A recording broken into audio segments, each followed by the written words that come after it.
Between 1981 and 2007, more than 25 million people have died from HIV-related complications, while 33 million people worldwide live with this disease, making it one of the fastest spreading global pandemics of our lifetime. Hello and welcome, I am Lola Akala. On this World AIDS Day, we welcome you to Simon Fraser University's AIDS Awareness Network's second annual World AIDS Day event, being hosted by the Faculty of Health Sciences right here at Simon Fraser University's Burnaby campus. It is going to be a day-long event, and we have an amazing lineup for you here today. So we have here with us today Paul Gibbs. Now, Paul is the events facilitator of Student Services, but not only that, Paul, you are responsible for basically the conception of this whole AIDS Awareness Day. Well, it was last year that Ogunawedi and Adam, who in the AIDS Network from Health Sciences, a new faculty at SFU, came to me, and they had this idea of putting an AIDS Day on. What I do is I work with logistics and working out funding and things like that. So between the three of us last year, within 6 weeks, we threw together an event that has been fully supported by Simon Fraser University, the upper administration, all the deans, the different arts, student services, the health side of student services. And we have now an annual event that is growing in popularity and disseminating information about AIDS, which I think will make people more aware and less afraid of the whole concept of what AIDS is about.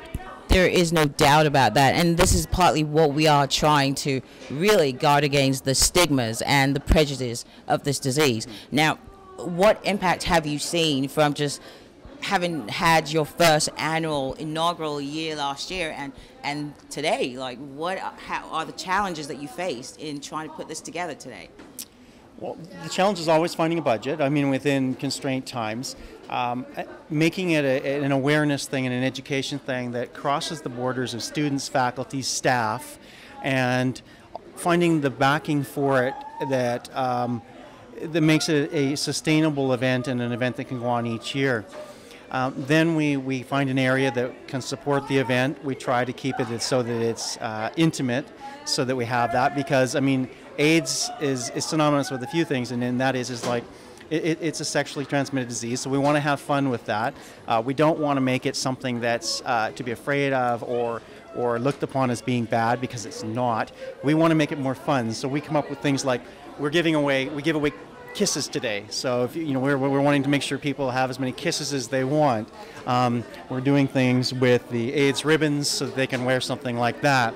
We have cupcakes, we have condoms, so we're making it a fun thing and an awareness thing that simply is just enlightens and hopefully guides people as to more of what it is about and what they can do to help work with it or to prevent it. Well, Paul, you guys are doing an amazing job, and we really commend all your efforts. Thank you very much. Thank you very much.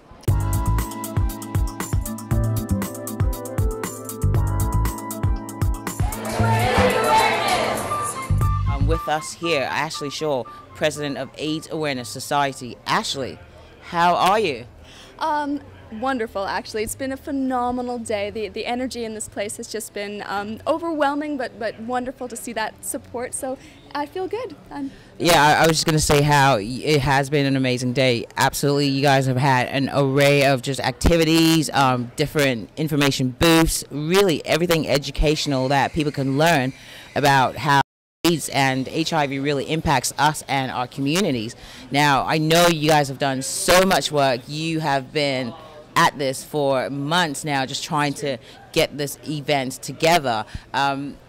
Compared to your last year's event, how would you say the success of today's event has been? I think that the success of today's event really lies on the foundation of last year's event. I think that the founders of the organization, Adam and Nede, who put this together last year, just pulled it out of nothing, and it was really important to them, and they brought it to the community for the first time, and then they left us so many resources to build from that we really took that foundation and ran with it, and it turned out to be a really big, busy, really wonderful event. So last year you guys were able to secure really one of the most renowned researchers in HIV AIDS, Dr. Montana. Now, this year you're able to secure Robert Hogg and a whole host of other experts. Now, just hearing all of the things that they talked about on the issue of HIV/AIDS treatment, prevention, from what you know, and being a health science student, do you see a positive trend for the future as far as, you know, us being able to kind of curb, you know, the incidence of HIV/AIDS in our community? That's a wonderful question, because sometimes the sheer numbers can be so paralyzing. Absolutely. That we have to look for the positive things that we can build on and expand to really kind of start to overcome this important issue. And I think today was actually a really good sign of how I feel about the trends. I think that so many students were engaged in volunteering, so many professors came out to support the event, and those expert speakers went out of their way to come and share their knowledge with the next generation. I think that this level of energy and support and caring and concern coming out of universities is really going to be a force of change. You guys have done an amazing work, and we really commend you and your efforts. Ashley Shaw, thank you very much. Thank you, Lola. It has been an amazing evening. It has been an amazing day of amazing shows, amazing expert panel speakers, information booths.